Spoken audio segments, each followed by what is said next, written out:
room, and I'm going to go through what's in my bag. So my bag, to start with, is the Innova Hero bag.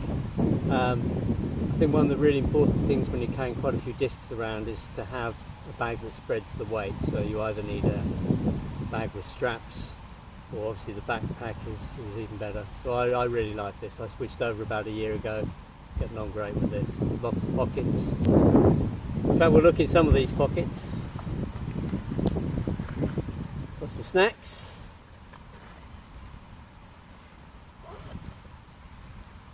Got the mini disc. Glasses case. Money. Never know when you're going to need to buy something. And loads of towels. Loads of towels. Well, let's get on to the discs, and start with the putters. I'm missing my main putter just at the moment. I don't know where I've laid that, but so the one I actually do my putting with, and short range, fairly low power throws. This is actually a Swan. This one had a really nice stamp, which is fading now, but it was the 25th anniversary of the Swiss Open, and I really like the stamp, so I wanted to play with the disc. And it's got a little bit tachoed now, so at high speed it's really quite unstable, but for putting it's absolutely fine. Nice feel to it, nice and grippy. I like the putters to be soft to medium. And here I have an Aviar, a standard for a lot of disc golfers, an Aviar putt and approach. This one I can put a bit more power on it without it turning over. So this one will really keep a really nice straight line. I've tried several Aviars. It does seem that different colours can have different stabilities, strangely enough. But this orange one has served me very well. And I'll use this for anything up to sort of 70-75 metres, as far as I can throw it. My philosophy really is, if you can throw a low speed disc and you can reach with it, that's what you should throw. Just throw something that goes straight, predictable. Don't move up to drivers until you need that extra distance. Next up, we're on to mid-range, and if there's one disc which people associate with me, it's going to be the Comet. And so this is a Comet I got from tournament at Essex back in 2012 in the Z plastic. The Comet is just such a straight flying disc, especially in the Z plastic. It'll hold a line beautifully, except in really high winds. And it's got so much glide. I think initially players find it's got almost too much. They're not confident of when it's going to stop. But if you invest a bit of time, which I have, in understanding it, then I can get the right distance, and it just goes on forever. Very reliable disc.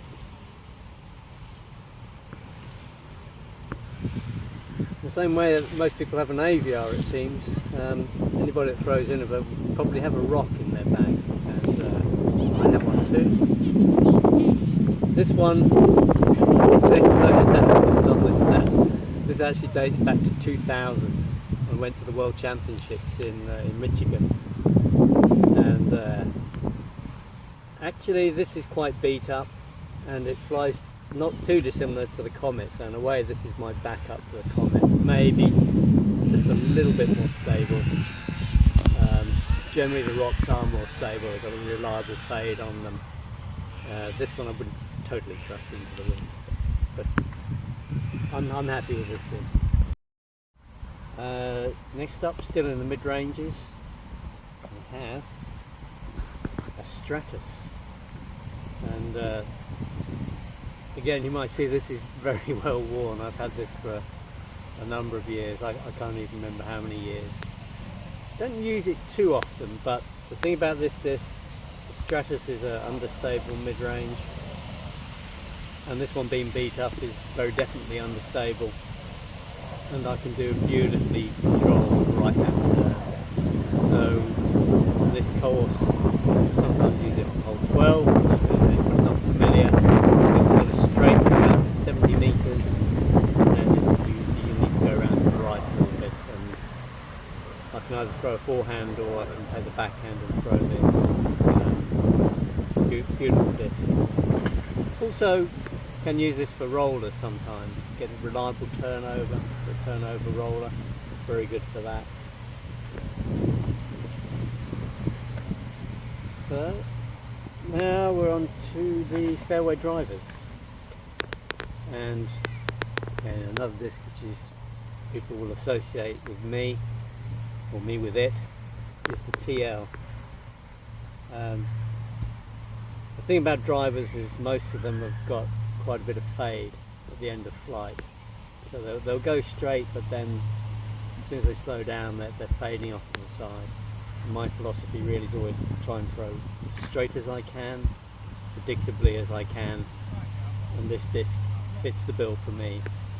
According to the stats, you can't always rely on these stats, but in this case I think you can. It has a speed of 7, glide of 5, 0 turn, and a fade of 1. So you won't, there are very few drivers of any description with a fade of 1. With a turn of 0, it means it's not going to flip over out of my hand, just go straight, tails off a little bit to the left at the end. So very reliable driver, beautiful disc. Not too dissimilar, but one speed up. You have the TL3. So the TL's been in my bag a very long time. As you might tell from being quite worn out. TL3 is a more recent disc. And I got this particular one in 168 grams, and I think I'm losing a little bit of power in my old age, and the lighter weight discs, if I can get them more like late 160s rather than mid 170s, that's what I go for at the moment. So this has got a little bit more speed,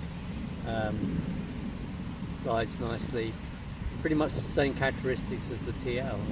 If it is a TL3, you'd expect it to be kind of similar. So yeah, I'm really liking this disc. A little bit more distance with this one. There's another old disc. I've got a lot of old discs. This one is an Orion LS. This is a Millennium disc. And I remember seeing Nilo from Sweden throwing these Orion LSs, and I don't think she still is the women's world record holder for distance, and she had got great control over this disc. So I'd had it for a while, and then it got put in a cupboard. I didn't use it for a little while, and then I dug it out again. Thought, it's really nice. So it's really a turnover disc for me, this one. I can just get that really nice bit where it just turns over reliably but not too far, and then comes back, and I get that kind of reverse S sort of flight to it. So and also I'll use this one for rollers as well. And the putters, the mids, fairway drivers, now we'll get on to the high speed ones, the double figures. Next up, this is an Archon. I had a really nice Archon this colour, which unfortunately I lost earlier this year. But I picked up this one, which is a commemorative one from the 33rd British Open in 2011. So it's fairly new into my bag, even though it's a 6-year-old disc. So this is stats on this. I think it's something like a -2. So you can get a bit of turn on it, and there's some fade, but not too much. And I certainly was finding that for me, this is probably generally my longest flying disc. A little bit longer than the TL. I like the colour. I don't know why, but I just like the colour. So yeah, this I'm still kind of getting confidence in using this, but generally I think this would be an open situation. I'll probably get really good distance with this. Now then, most of my discs so far have been quite old. But there's one come out recently which has similar stats to this, but it's a higher speed and I think more glide, and it's the Shrike. So there's been a lot of chat about this one. People seems to be well received and been around a long time. And when new discs come out and it's supposed to be the furthest flying one, and I'm kind of, yeah. I've seen 15 of those furthest flying ones, and they're not much further than the one 15 times ago. But I did have a throw with Rich Hatton's Shrike. I had two throws with it, and it did seem to go a little bit further. So on that basis, it gets in my bag, and I'm going to be testing this one out. I got this one in 166 grams. I'm not sure if that's going to be the best weight for me, but like I say, I'm not throwing quite so hard, so I'm not turning the discs over like I would have been a few years back. So I'm keen to find out how this one's going to go for me. I think this should be, my furthest flying disc in the bag.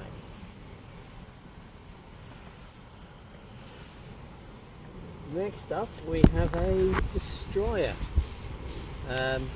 Star Destroyer, very little stamp left on it, another disc that's been in my bag a few years and had a lot of use.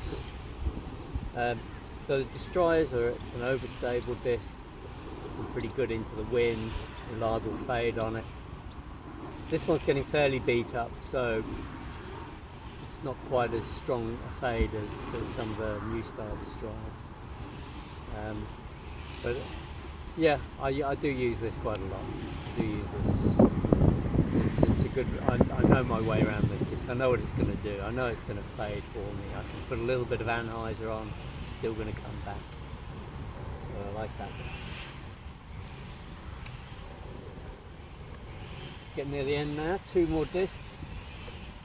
Here I have a Firebird. Again, this is probably a staple for a lot of bags. This is the classic disc for throwing into the wind. It's not a really high speed disc, but it's really reliable. It's not going to turn over in the wind. And this one's just such a pretty disc. I think of all this in my bag, the one that gets the most sort of envious looks is probably this. I picked this one up at US Disc Golf Championships. I don't know, probably 7 or 8 years ago. I don't throw it a whole lot. It's really, if I just need to be thrown into a really strong wind and I'm doubting whether my destroyer is going to come back at the end, I know that this Firebird will be. So it's a favourite, an old favourite. And last of all, in the bag, disc-wise, I have a Star Max. So this, like the Firebird, very reliable disc into the wind. Just know it's going to come back. I can put this onto quite a big right hand curve, big anhyzer, big roll curve, and it still wants to come back. And that's particularly useful when you're playing, for instance, if I'm playing up in Scotland on the Isle of Mull, it's going to be crazy windy up there. And discs which normally fly straight can just flip over and just land upside down. So you need a disc like this. And even here at Quarry Park, this year's British Open, it was really windy. So this is, yeah, I probably don't actually need this and the Firebird too many times. It'll often stay in the bag, but in special situations. And even sometimes when it's not windy, but you just need a disc to go up and abruptly stall and crash down to the left. This is the one. So that completes all of the discs.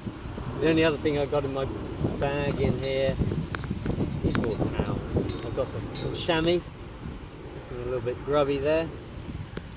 And I learned through experience, when you have those really wet days, you keep your towels in there, but actually by the time you get to use them, somehow the water's got at them already. So I have a trusty supermarket carrier bag